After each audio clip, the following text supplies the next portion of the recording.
শুনতে পাচ্ছ আমাকে? Yes ma'am. আচ্ছা, আমরা তো তোমরা বলছিলা যে মেটাবলিজম পড়বা, তো আমরা যতটুকু পারি একটু মেটাবলিজমটা দেখার চেষ্টা করি। আমরা জানি মেটাবলিজমের ফেজ হচ্ছে দুইটা, না? ক্যাটাবলিজম আর হচ্ছে কি অ্যানাবলিজম। ক্যাটাবলিজম অনেকে টাইপ বলে, অনেকে ফেজ বলে, এক্সামিনার টু এক্সামিনার ভেরি করে।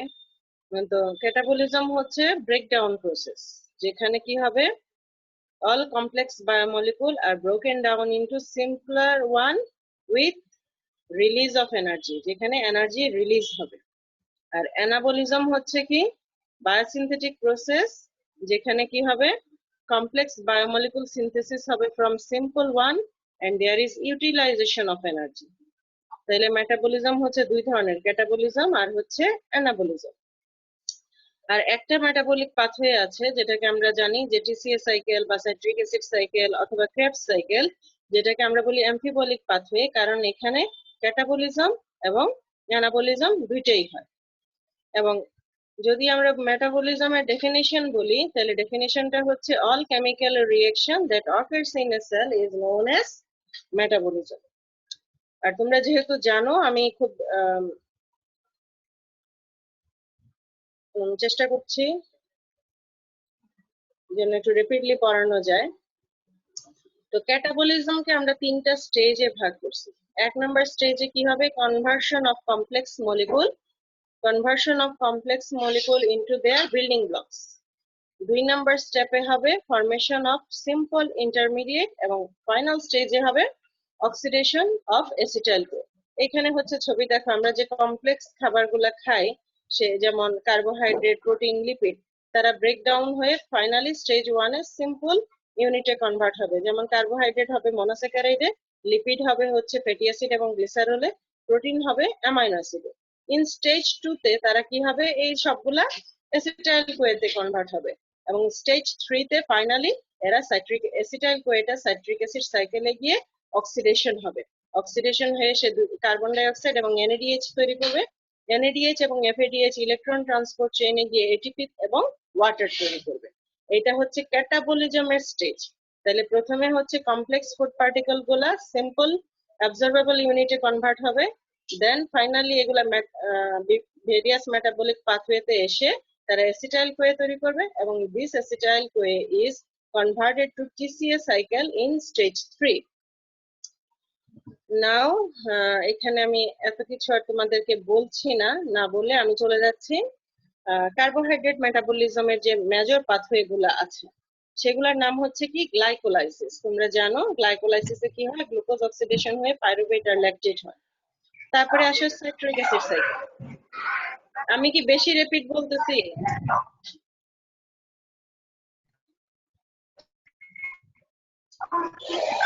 Yes ma'am. যদি ক্যাচ করতে প্রবলেম হয় আমাকে বলবা। সাইট্রিক অ্যাসিড সাইকেলে কি হচ্ছে, oxidation of acetyl CoA to carbon dioxide, এটা হচ্ছে সাইট্রিক অ্যাসিড সাইকেলে হবে। আর এরপরে হচ্ছে কি গ্লুকোনিওজেনেসিস। আমরা জানি গ্লুকোনিওজেনেসিস মানে হচ্ছে কি new glucose synthesis from non carbohydrate precursors, from non carbohydrate precursors. তাইলে glycolysis, citric acid cycle, gluconeogenesis, glycogenesis. Glycogenesis মানে হচ্ছে formation of glycogen from glucose. তারপরে হচ্ছে glycogenolysis, that is breakdown of glycogen to glucose. আর হচ্ছে কি hexose monophosphate shunt. Hexose monophosphate শান্টটা হচ্ছে alternative pathway of glycolysis. Main pathway তো গ্লাইকোলাইসিস আছেই, এটা হচ্ছে alternative pathway for glucose oxidation. তারপরে আরো কিছু আছে যেগুলা ইউজুয়ালি আমরা পড়ি না, নামটা জানার জন্য জেনে রাখতে পারো, যেমন uronic acid pathway, galactose metabolism, fructose metabolism, amino sugar and mucopolysaccharide metabolism. তাইলে এগুলো হচ্ছে ওভারঅল মেটাবলিক পাথওয়ে, যেটা কার্বোহাইড্রেট মেটাবলিজমের সাথে রিলেটেড। দেন দেখো, এগুলো আমি বলছি না, না বলে চলে যাচ্ছি। পরীক্ষাতে তোমাদের সবচেয়ে কমন যে প্রশ্নটা আসে, তোমরা গত হয়তো দুই একবারের প্রশ্ন ঘাটলেও পেয়ে যাবা, যে what is the metabolic fate of glucose. এখানে গ্লুকোজ হবে metabolic fate of glucose after absorption. হ্যাঁ, metabolic fate of glucose after absorption. তাইলে কি এটা হচ্ছে oxidation through glycolysis and hexose monophosphate shunt. গ্লুকোজটা কি হবে? গ্লাইকোলাইসিস হবে এবং hexose monophosphate shunt. Storage as glycogen in liver and skeletal muscle. Conversion to fat, conversion to non-essential amino acid, and synthesis of glycoprotein and mucopolysaccharide. তাহলে এগুলা হচ্ছে কি গ্লুকোজের মেটাবলিক ফেট। তোমরা জানো গ্লাইকোলাইসিস হয় গ্লুকোজ ভেঙে, তারপরে এটা গ্লাইকোজেন হিসেবে স্টোর থাকে, ফ্যাট হতে পারে, নন এসেনশিয়াল। এখানে আমি তোমাদেরকে ওই যে যেটা বলে অ্যানাবলিজম এবং ক্যাটাবলিজম হিসেবে ভাগ করে দেখাচ্ছি ছবির মধ্যে, যেগুলো হচ্ছে catabolic pathway, glycolysis, hexose monophosphate shunt, uronic acid pathway. আর অ্যানাবলিজমের মধ্যে হচ্ছে যে gluconeogenesis, glycogenesis, lipogenesis, synthesis of non essential amino acids. তারপরে যেটা আমরা জানি, তোমরা জানো গ্লুকোজের অ্যাবজর্পশন জানো, গ্লুকোজ দুইটা ফর্মে ঢুকতে পারে। একটা হচ্ছে insulin independent transport system of glucose, একটা ইনসুলিন ডিপেন্ডেন্ট, আর একটা হচ্ছে কি ইনসুলিন ইন্ডিপেন্ডেন্ট। ইনসুলিন ইন্ডিপেন্ডেন্ট হচ্ছে যেগুলা ক্যারিয়ার মেডিয়েটেড হয়। This is a carrier-mediated uptake of glucose which is not dependent on the hormone insulin. This is operative in hepatocyte, erythrocyte and brain. আর insulin dependent যেগুলা সেটা হচ্ছে glute, তোমরা নাম শুনে থাকবা যে গ্লুকোজ ট্রান্সপোর্টার বলে। এই গ্লুকোজ ট্রান্সপোর্টারের মাধ্যমে যেটা হয় সেটা হচ্ছে insulin dependent transport system. Glute কিন্তু বইতে শুধুমাত্র এই যে 6টার কথা বলা আছে, যে গ্লুট 1 থেকে গ্লুট 5 আর গ্লুট 7, কিন্তু আসলে প্রায় 14টার উপরে গ্লুট এখন পর্যন্ত ডিসকভার করা হয়েছে।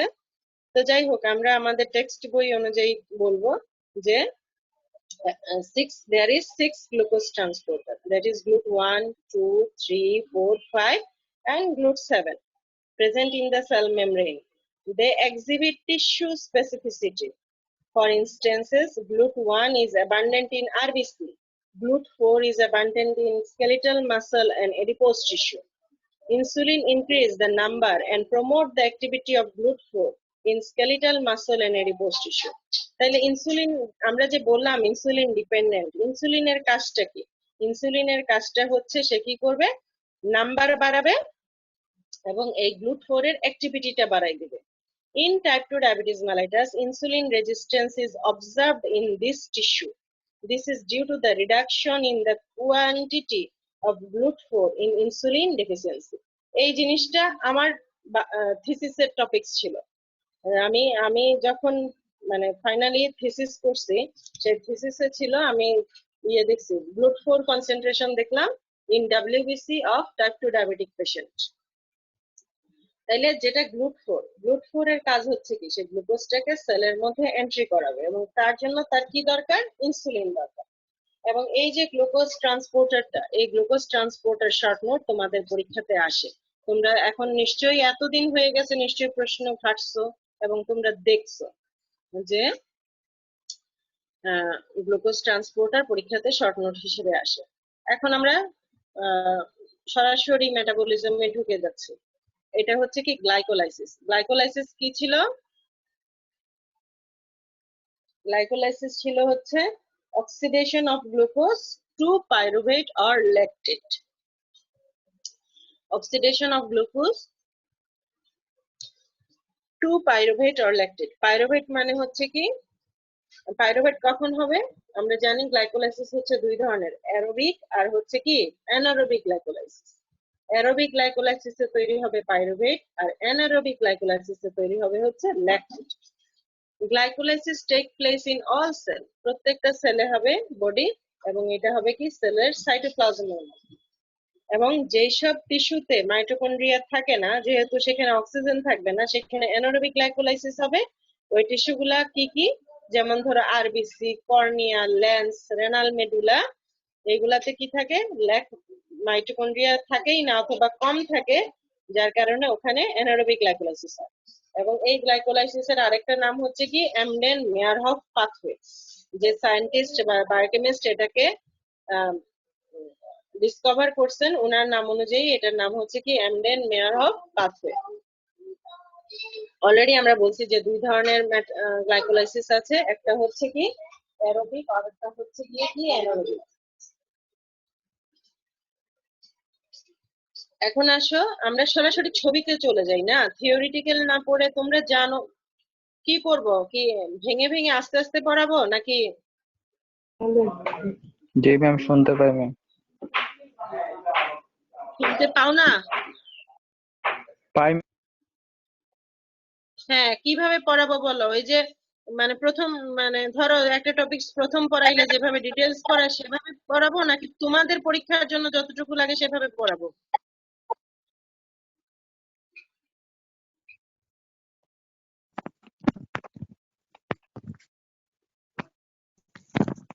ম্যাম পরীক্ষার জন্য যতটুকু লাগে ততটুকু ম্যাম।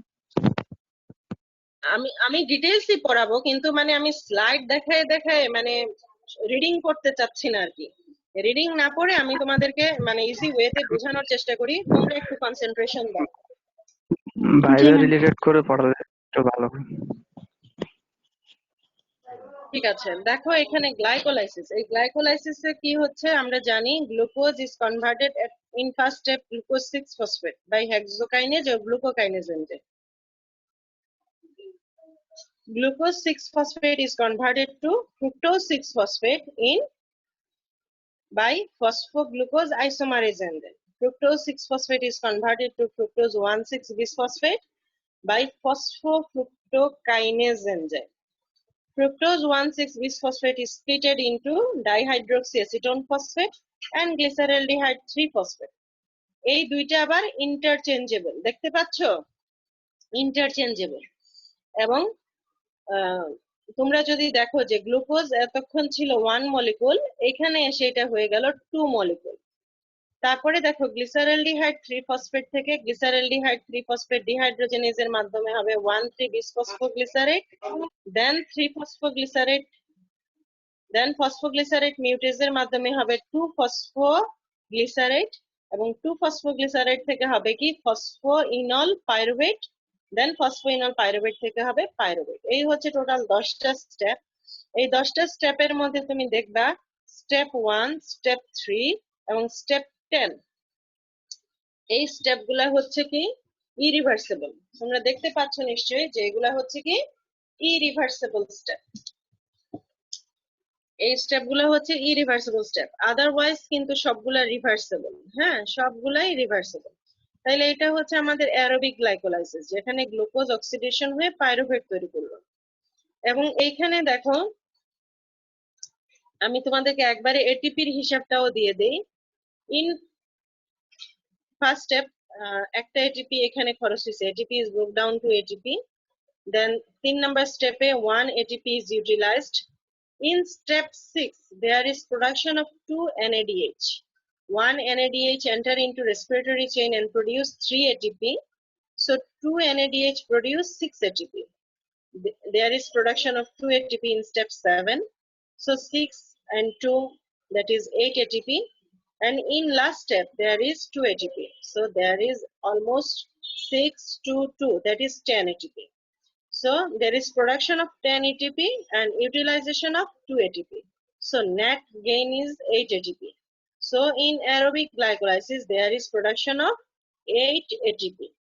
এখন যদি আমরা গ্লাইকোলাইসিসের ফেজের কথা বলি, যে ফেজ কি কি আছে, যেই জায়গাগুলোতে এটিপি খরচ হয় সেগুলাকে আমরা বলি এনার্জি ইনভেস্টমেন্ট ফেজ। যেমন গ্লুকোজ থেকে গ্লুকোজ 6 ফসফেট, গ্লুকোজ 6 ফসফেট থেকে ফ্রুক্টোজ 6 ফসফেট, ফ্রুক্টোজ 1,6-বিসফসফেট, এতটুকু পর্যন্ত হচ্ছে কি এনার্জি ইনভেস্টমেন্ট ফেজ।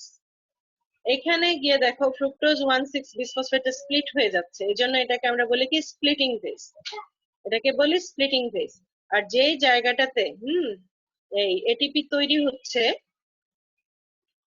সেটাকে বলি আমরা এনার্জি জেনারেশন ফেজ। কি বলি? Energy generation phase. তাহলে ফেজ তিনটা, energy investment phase, energy investment phase, এটা হচ্ছে স্প্লিটিং ফেজ, আর এটা হচ্ছে এনার্জি জেনারেশন ফেজ।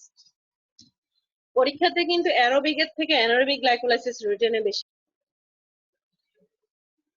কথা বললো, কথা না বললে তো আমি ঠিক বুঝতে পারি না যে আসলে কি অবস্থা হয়। তো যেটা হচ্ছে দেখো অ্যানারোবিক গ্লাইকোলাইসিসে pyruvate is converted to lactate. হ্যাঁ, এটা হচ্ছে একটা রিভার্সিবল রিঅ্যাকশন, তোমরা দেখতে পাচ্ছ অ্যারো দেওয়া আছে। That is pyruvate is reduced to lactate by lactate dehydrogenase enzyme. Anaerobic গ্লাইকোলাইসিসের এন্ড প্রোডাক্ট হচ্ছে ল্যাকটেট এবং এই পাইরুভেটটা ল্যাকটেট হবে, রিডিউসড হবে। এখন রিডাকশনটা কিভাবে হবে? রিডাকশন মানে কি হাইড্রোজেন গেইন করা নাকি হাইড্রোজেন লস করা? রিডাকশন মানে হাইড্রোজেন হচ্ছে গেইন করা হবে। হাইড্রোজেন গেইন করা। তাহলে হাইড্রোজেনটা সে পাবে কোত্থেকে? তার তো পাইতে হবে। সে হাইড্রোজেনটা নিবে ওই যে আমাদের স্টেপ 7 এ যে ইয়ে হয়েছিল গ্লিসারেলডিহাইড 3 ফসফেট থেকে 1,3 বিসফসফোগ্লিসারেট হয়েছিল, সেখানে যে দুইটা এনএডিএইচ তৈরি হয়েছিল না, সেই এনএডিএইচ থেকে সে কি করবে? সেই এনএডিএইচ থেকে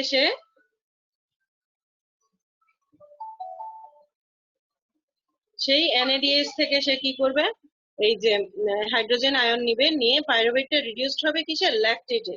এটা আবার দিয়ে দিছে কি এক ইরিভার্সিবল রিঅ্যাকশন। আসলে এটা রিভার্সিবল রিঅ্যাকশন, আমি জাস্ট তোমাদের বোঝানোর জন্য ছবিটা এখানে নিছি। আমি প্রথম ফিগারে ফেরত যাই, তাইলে তোমরা বুঝতে পারবা। এই যে যখন পাইরুভেটটা যখন ল্যাকটেট হবে, এই জায়গাটাতে পাইরুভেট এসে কিসে কনভার্ট হবে? ল্যাকটেট হবে। এটা হচ্ছে বাইডিরেকশনাল একটা রিঅ্যাকশন এবং এখানে রিডাকশন হবে। দ্যাট ইজ এখানে যে এনজাইম লাগবে তার নাম হচ্ছে কি ল্যাকটেট ডিহাইড্রোজেনেজ এনজাইম। এবং এখানে রিডাকশনের জন্য এই যে এইখান থেকে এই রিঅ্যাকশনটা থেকে কি হচ্ছে? এনএডিএস টা এসে এই হাইড্রোজেন আয়ন ডোনেট করে সে এনএডি তে কনভার্ট হবে। সো এনএডি যখন এনএডিএস টা যখন ইউটিলাইজ হয়ে গেল, সো এখানে কিন্তু আর 6টা এটিপি তৈরি হবে না। তাইলে অ্যানারোবিক গ্লাইকোলাইসিসে কি হবে? এখানে 2টা এটিপি আর এখানে 2টা এটিপি, 4টা এটিপি।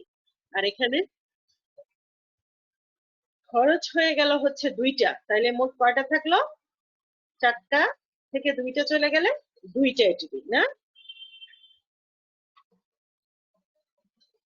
তাইলে অ্যানারোবিক গ্লাইকোলাইসিসে Yes, ma'am. 2টা এটিপি। বুঝতে পারছো তো যে এই যে এনএডিএস টা মানে গ্লিসারেলডিহাইড 3 ফসফেট থেকে 1,3 বিসফসফোগ্লিসারেট হতে যেই ইয়েটা মানে কি বলবো, যে এনএডিএস টা তৈরি হয়, সেই এনএডিএস টা এখানে ইউটিলাইজ হয়ে যায়, যার জন্য এই 6টা এটিপি আর তৈরি হবে না। তাইলে in anaerobic condition there is production of 2 ATP. এখন আসো হেক্সোকাইনেজ আর গ্লুকোকাইনেজের মধ্যে কি পার্থক্য? আমরা তো দেখলাম যে ফার্স্ট স্টেপে glucose is converted to glucose 6 phosphate by hexokinase আর গ্লুকোকাইনেজ এনজাইম। আমরা এনজাইম যখন পড়ছিলাম মনে আছে তোমাদের? আমি এনজাইমের স্পেসিফিসিটি পড়াইছিলাম। তো সেখানে বলছিলাম যে hexokinase acts on all hexose আর glucokinase acts only on glucose. Glucokinase acts on glucose, এটা হচ্ছে কি অ্যাবসোলিউট এনজাইম স্পেসিফিসিটি, আর হেক্সোকাইনেজ অ্যাক্টস অন হেক্সোজ। তাহলে এখানে আমরা পার্থক্যটা দেখি। Hexokinase available in all tissue, glucokinase available only in liver. Hexokinase affinity বেশি, high for substrate, and glucokinase have low affinity for substrate. Hexokinase acts on all hexose, that is glucose, fructose, mannose, galactose. Hexokinase acts on all hexose, but glucokinase acts only on glucose. Hexokinase can act even when blood sugar level is low, but glucokinase acts when blood glucose level is more than 100 milligram per dl. এটা একটা important viva প্রশ্ন, রিটেনে কম আসে, এটা একটু দেখে নিবা, অন্তত 4-5টা point সুন্দর করে শিখে নিবা। তাইলে এই ছিল হচ্ছে আমাদের ওভারঅল গ্লাইকোলাইসিসের স্টেপ। এটা রেট লিমিটিং এনজাইমের নাম তোমরা জানো, সেটা হচ্ছে কি ফসফোফ্রুক্টোকাইনেজ। যদিও 3টা রেগুলেটরি এনজাইম আছে, যেগুলা ইরিভার্সিবল রিঅ্যাকশন সবগুলাই হচ্ছে regulatory enzyme, but rate limiting enzyme হচ্ছে একটা ফসফোফ্রুক্টোকাইনেজ। আর এখানে একটা ছবিতে তোমরা দেখতে পাচ্ছ আমরা ইনোলেজ এনজাইমকে ইনহিবিট করি ফ্লোরাইড ইউজ করার মাধ্যমে। এটা তোমাদের প্র্যাকটিক্যালে ধরবে।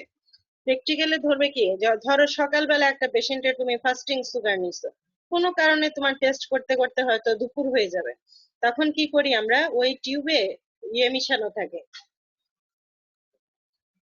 সোডিয়াম ফ্লোরাইড মিশানো থাকে। সোডিয়াম ফ্লোরাইড মিশানো থাকলে উপকারটা কি? সে ইনোলাইজ এনজাইমকে ইনহিবিট করবে এবং সে গ্লাইকোলাইসিস প্রিভেন্ট করবে। গ্লাইকোলাইসিস যদি ওই ইয়েতে ব্লাডে হয় তাহলে কি হবে? আমাদের গ্লুকোজ কনসেন্ট্রেশন কমে যাবে। সো গ্লাইকোলাইসিস কে প্রিভেন্ট করার জন্য ওই টেস্ট টিউবে আমরা সোডিয়াম ফ্লোরাইড ইউজ করি।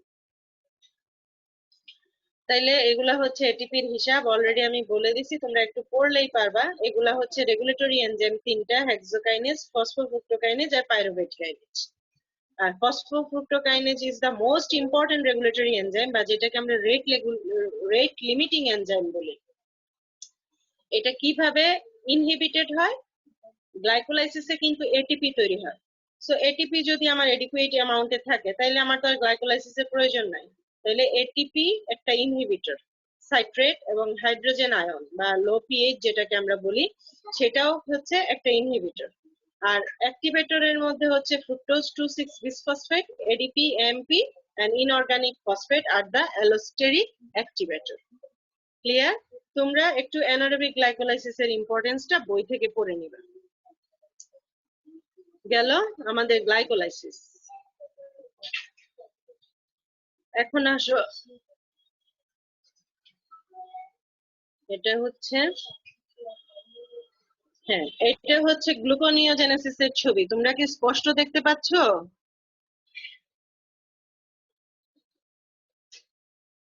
Yes sir. দেখা যাবে জি না। ম্যাম। হ্যাঁ, দেখতে পারলে ভালো। আমরা জানি যে গ্লুকোনিওজেনেসিসে কি হবে? Production of new glucose from non carbohydrate source, ঠিক না? সোর্স গুলোর মধ্যে আমরা প্রথমে যেটা বলবো সেটা হচ্ছে কি? সেটা হচ্ছে গ্লুকোজেনিক অ্যামাইনো অ্যাসিড। তারপরে আসো পাইরুভেট আছে, ল্যাকটেট আছে, তারপরে গ্লিসারল আছে, হ্যাঁ প্রোপিওনেট আছে। এগুলা হচ্ছে সোর্স অফ গ্লুকোনিওজেনেসিস। এইখানে দেখো, তোমাদেরকে ছবি দিয়ে এটা বোঝাচ্ছি। আমি সবসময় তোমাদেরকে বলি যে বইতে ছবি ফলো করবা। ছবি ফলো করলে কি হয়? অনেক কনসেপশন ক্লিয়ার হয়ে যায়, মনে রাখাটা ইজি হয়। তো দেখো, আমাদের লাস্ট স্টেপে যখন ফসফোইনল পাইরুভেটটা পাইরুভেট হলো, হ্যাঁ, এই পাইরুভেটটা কিন্তু গ্লুকোনিওজেনেসিসের সময় সে ডাইরেক্ট ফসফোইনল পাইরুভেট হয়ে যেতে পারবে না।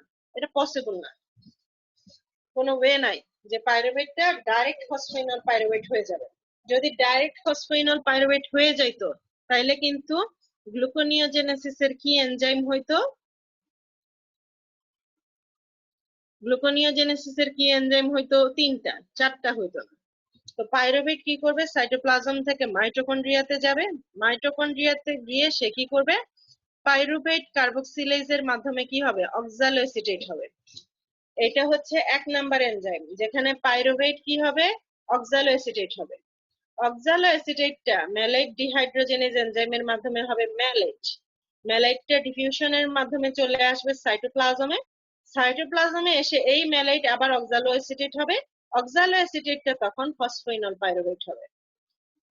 তাইলে ম্যালেটটা চলে আসলো সাইটোপ্লাজমে, এসে ম্যালেট ডিহাইড্রোজেনেজ এনজাইম, এটা যেহেতু একটা রিভার্সিবল রিঅ্যাকশন এবং এই এনজাইমটা সাইটোপ্লাজমেও আছে, মাইটোকন্ড্রিয়াতেও আছে, সো ম্যালেটটা কনভার্টেড হবে অক্সালোএসিটেটে। অক্সালোএসিটেট কি করবে? দেখো, ফসফোইনল পাইরুভেট কার্বক্সিকাইনেজ এনজাইমের মাধ্যমে সে অক্সালোএসিটেটটা কনভার্ট হবে হচ্ছে ফসফোইনল পাইরুভেটে। ফসফোইনল পাইরুভেটে তারপরে তো সব হচ্ছে ওই যে রিভার্সিবল রিঅ্যাকশন চলতেছে, হ্যাঁ, চলতে চলতে এক সময় আসবে কি? Fructose 1,6 bisphosphate. তো ফ্রুক্টোজ 1,6 বিসফসফেটটা ফ্রুক্টোজ 6 ফসফেট হবে কিভাবে? By fructose 1,6 bisphosphatase enzyme. Fructose 1,6 bisphosphatase enzyme. তারপরে ফ্রুক্টোজ 1,6 বিসফসফেটেজ এনজাইমের মাধ্যমে সে যখন ফ্রুক্টোজ 6 ফসফেট হবে, দেন গ্লুকোজ 6 ফসফেট হবে, এবং গ্লুকোজ 6 ফসফেটটা কি হবে? রিপিট কি করব?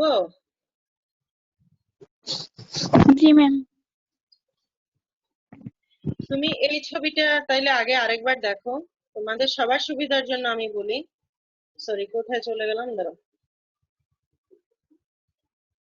আর তোমরা জানো সবসময় আমি বলি যে আমি সত্যনারায়ণের বই ফলো করি।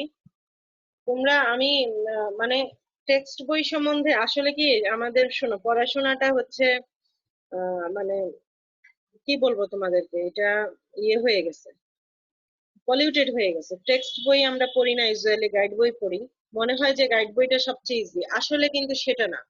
তুমি তো গ্লাইকোলাইসিস সম্বন্ধে সবকিছুই জানো। আজকে তুমি সত্যনারায়ণ যদি থাকে বাসায়, যদিও তোমরা ছুটিতে গেছো, সব বই হয়তো নিয়ে যাও নাই সাথে করে, তাইলে এই গ্লাইকোলাইসিসটা আজকে একবার একটু সত্যনারায়ণ থেকে পড়বা, দেখবা যে কত ইজি ভাবে ওখানে উপস্থাপন করা, এবং তোমার দেখতে ভাল লাগে, পড়তে ভাল লাগবে। তোমাদেরকে আমি সবসময় বলি যে টেক্সট বই ফলো করবা, টেক্সট বইয়ের ফিগার গুলা দেখবা, তোমাদের কাছে পড়াটা ইজি হবে। তো গ্লুকোনিওজেনেসিস আমরা পড়াচ্ছিলাম, গ্লুকোনিওজেনেসিসে পাইরুভেট থেকে হবে গ্লুকোজ। এগুলা কিন্তু সব রিভার্সিবল স্টেপ, স্টেপ 2, স্টেপ 4, 5, 6, 7, 8, 9 সব রিভার্সিবল স্টেপ।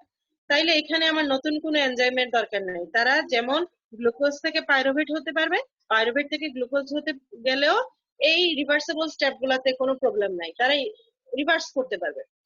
কিন্তু যখন এই যে তিনটাই রিভার্সিবল স্টেপ, যেটা 1, 3 এবং 10, এই তিনটা ক্ষেত্রে হচ্ছে যত ঝামেলা, তিনটা তো ইরিভার্সিবল স্টেপ, তারা তো মানে ব্যাক করতে পারবে না। তো ব্যাক করার জন্য আমাদের আলাদা এনজাইম লাগবে। এখন আলাদা যে এনজাইম লাগবে, হ্যাঁ, এটা আবার তাইলে তিনটা হইতো। সেই গ্লুকোনিওজেনেসিসের কি এনজাইম ভাইবাতে যেটা জিজ্ঞেস করে বা হয়তো রিটেনে আসে, কি এনজাইম হইতো, তাইলে তিনটা, এখানে একটা এনজাইম লাগতো, এখানে একটা এনজাইম লাগতো, এখানে একটা এনজাইম লাগতো, তাইলেই শেষ হয়ে যেত। এখানে হয়তো গ্লুকোজ 6 ফসফেটেজ, এখানে ফ্রুক্টোজ 1,6 বিসফসফেটেজ, আর এখানে ফসফোইনল পাইরুভেট কার্বক্সিকাইনেজ হলেই হয়তো হয়ে যেত। কিন্তু ব্যাপারটা আসলে প্রবলেমটা হচ্ছে এই জায়গায় যে পাইরুভেটটা ফসফোইনল পাইরুভেট হতে পারে না। পাইরুভেটটা ডাইরেক্ট 10 নাম্বার স্টেপটা 9 নাম্বার স্টেপে যেতে পারে না। পাইরুভেটটাকে প্রথমে অক্সালো অ্যাসিটেট হতে হয়, অক্সালো অ্যাসিটেট ম্যালেট হয়, ম্যালেট আবার মাইটোকন্ড্রিয়া থেকে সাইটোপ্লাজমে গিয়ে আবার অক্সালো অ্যাসিটেট হয়, ওই অক্সালো অ্যাসিটেট ফসফোইনল পাইরুভেট হয়। আমরা আবার আমাদের ছবিতে ফেরত যাই, এখন আশা করি তোমাদের কনসেপশন ক্লিয়ার হয়ে যাবে। এই যে দেখো, যে পাইরুভেটটা গ্লাইকোলাইসিস কিন্তু সাইটোপ্লাজমে হয়েছে, এই সাইটোপ্লাজম থেকে সে মাইটোকন্ড্রিয়াতে ঢুকবে, ঢুকে পাইরুভেট কার্বক্সিলেজ এনজাইমের মাধ্যমে হবে অক্সালো অ্যাসিটেট। এই অক্সালো অ্যাসিটেটটা কি করবে, এই অক্সালো অ্যাসিটেটটা ম্যালেটে কনভার্ট হবে বাই ম্যালেট ডিহাইড্রোজেনেজ এনজাইম। ম্যালেটটা ডিফিউজ হয়ে চলে যাবে হচ্ছে সাইটোপ্লাজমে, ম্যালেট ডিহাইড্রোজেনেজ এনজাইমের মাধ্যমে হবে অক্সালো অ্যাসিটেট। এই অক্সালো অ্যাসিটেটটা তখন 9 নাম্বার স্টেপে ঢুকবে, ফসফোইনল পাইরুভেট কার্বক্সিকাইনেজের মাধ্যমে সে হবে কি ফসফোইনল পাইরুভেট হবে। ফসফোইনল পাইরুভেটটা তারপরে অ্যাজ ইউজুয়ালি কি করবে, হ্যাঁ দেখো এখানে সে প্রসিড করতেছে করতেছে করে আবার আরেকটা ইরিভার্সিবল স্টেপ সে পাইলো, এখানে ফ্রুক্টোজ 1,6 বিসফসফেট, ফ্রুক্টোজ 6 ফসফেটে যাবে বাই ফ্রুক্টোজ 1,6 বিসফসফেটেজের মাধ্যমে। ফ্রুক্টোজ 6 ফসফেটটা গ্লুকোজ 6 ফসফেট হবে এবং গ্লুকোজ 6 ফসফেটটা গ্লুকোজ 6 ফসফেটেজের মাধ্যমে গ্লুকোজে কনভার্ট হবে। এখন আশা করি তোমাদের কনসেপশন ক্লিয়ার। আমরা কিন্তু অনেকগুলা সোর্স বলছি না, যে শুধু তো আমরা বলি নাই যে পাইরুভেট থেকে গ্লুকোনিওজেনেসিস হবে, ল্যাকটেট থেকে হতে পারে। তো ল্যাকটেট থেকে যদি হয়, সেম ল্যাকটেটটা পাইরুভেটে, যেহেতু এটা বাইডিরেকশনাল, ল্যাকটেটটা পাইরুভেটে কনভার্ট হবে, পাইরুভেট আবার এইভাবে ঢুকে এই গ্লাইকোলাইটিক পাথওয়েতে এসে অ্যাড হবে। আবার আমরা বলছি যে গ্লিসারল, এই যে দেখো গ্লিসারল, গ্লিসারলটা কি হবে, গ্লিসারোকাইনেজ এনজাইমের মাধ্যমে গ্লিসারল 3 ফসফেট তৈরি করবে, গ্লিসারল 3 ফসফেট ডিহাইড্রোজেনেজের মাধ্যমে সে ডাইহাইড্রোক্সি অ্যাসিটোন ফসফেট হয়ে সে মেইন স্ট্রিমে সে ফেরত যাবে।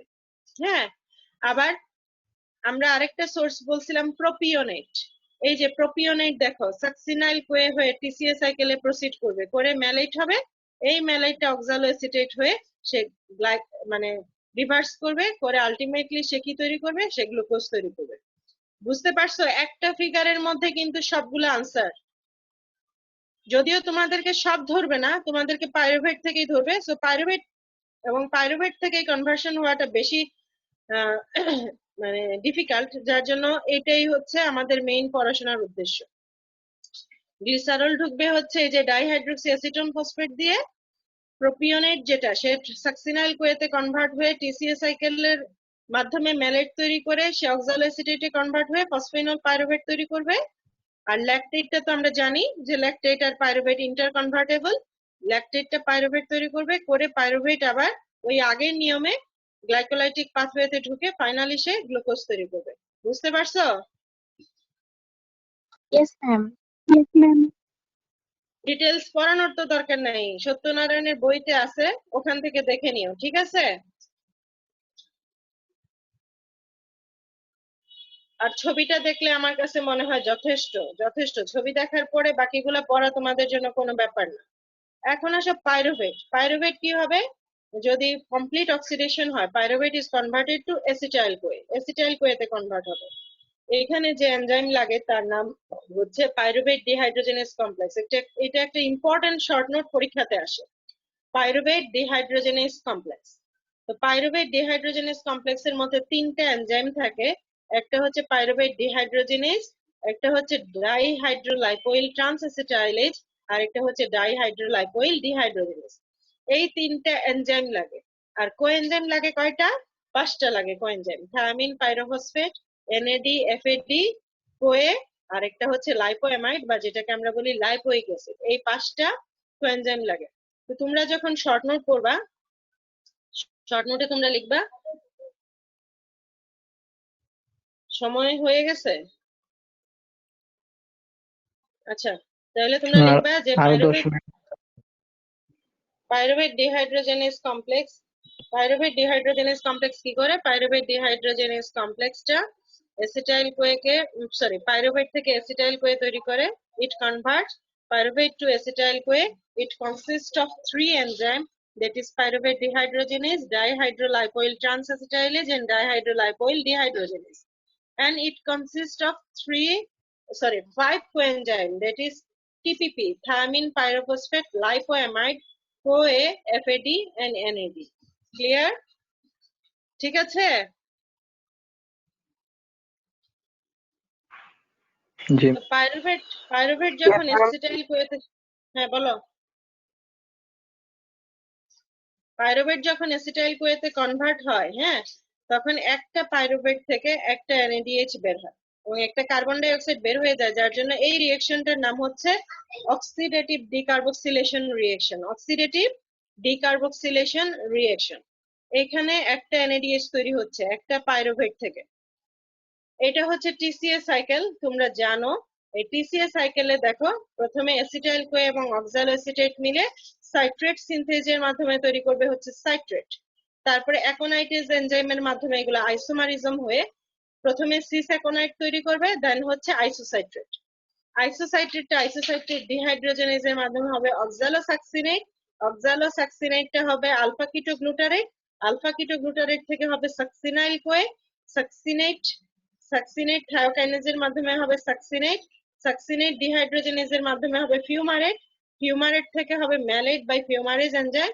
ম্যালেট থেকে হবে অক্সালোএসিটেট বাই ম্যালেট ডিহাইড্রোজেনেজ এনজাইম। দেন অক্সালোএসিটেট আবার এসিটাইল কোয়ের সাথে মিলে হবে কি? সাইট্রেট হবে। এই যে রিঅ্যাকশন, এই রিঅ্যাকশনটাতে তোমরা দেখতে পাচ্ছ এখানে একটা NADH তৈরি হচ্ছে। এই যে এখানে আইসোসাইট্রেট যখন অক্সালো সাকসিনেট হচ্ছে, এখানে একটা NADH তৈরি হচ্ছে। আবার যখন আলফা কিটোগ্লুটারেটটা, হ্যাঁ, এই যে সাকসিনাইল কোয়ে হচ্ছে, তখন কি হচ্ছে? এখানে একটা NADH তৈরি হচ্ছে। এখানে দেখো একটা জিটিপি তৈরি হচ্ছে।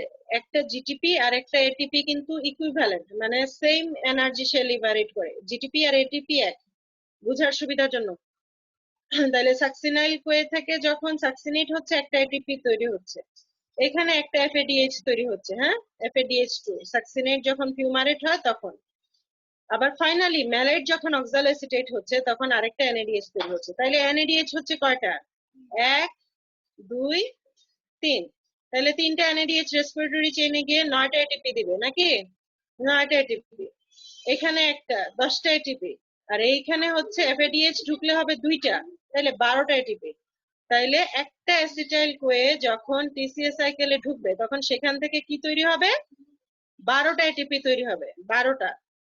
এখানে আছে হচ্ছে, আমরা বলছিলাম যে গ্লুকোজ থেকে কয়টা পাইরুভেট তৈরি হয়?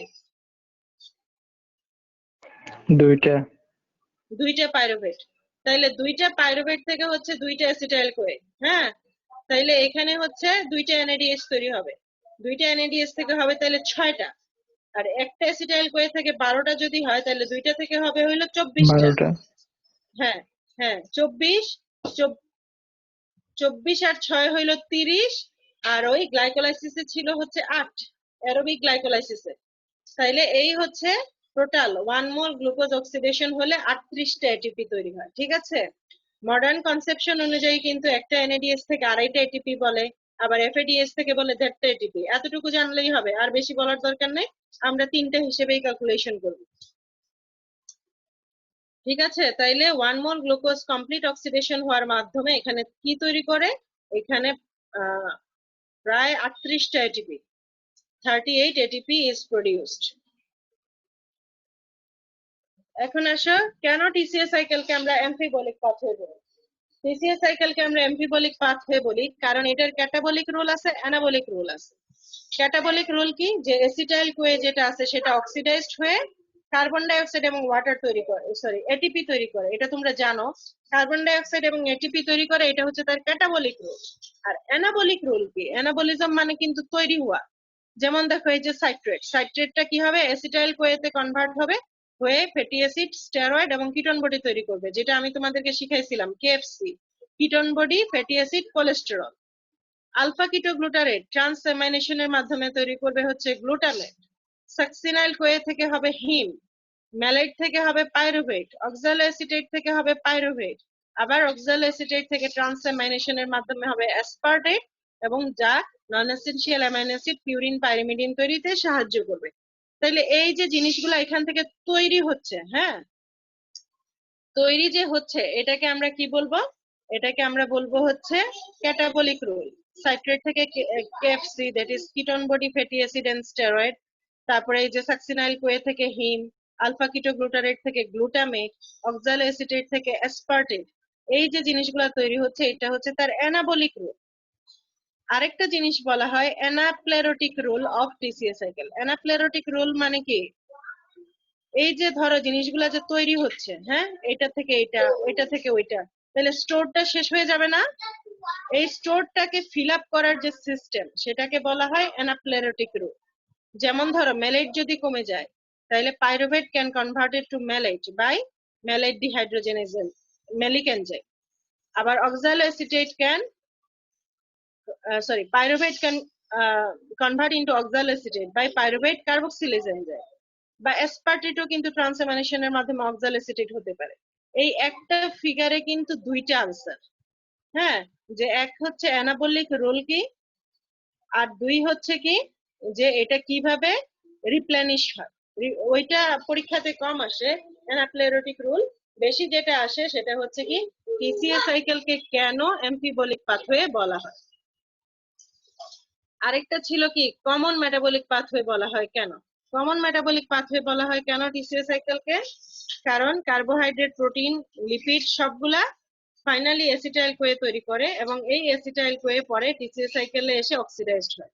কার্বোহাইড্রেট তো কিভাবে তৈরি করে আমরা জানি, গ্লুকোজ হয়, দেন পাইরুভেট হয়, দেন অ্যাসিটাইল কোয়ে হয়। আর যখন অ্যামাইনো অ্যাসিড হয়, অ্যামাইনো অ্যাসিড গুলা দুই ধরনের থাকে, কিটোজেনিক অ্যামাইনো অ্যাসিড আর হচ্ছে glucogenic amino acid. Glucogenic amino acid গুলা ওই গ্লাইকোলাইটিক পাথওয়ে ঢুকে অ্যাসিটাইল কোয়ে হয়, আর যেগুলা কিটোজেনিক তারা এই যে অ্যাসিটাইল কোয়ে ডাইরেক্টলি তৈরি করে। আর ফ্যাটি যেটা লিপিডটা বিটা অক্সিডেশনের মাধ্যমে ভেঙে, মানে ফ্যাটি অ্যাসিড বিটা অক্সিডেশনের মাধ্যমে ভেঙে অ্যাসিটাইল কোয়ে তৈরি করে, যেটা টিসিএ সাইকেলে গিয়ে অক্সিডেশন হয়। আমাদের বোধহয় সময় হয়ে গেছে।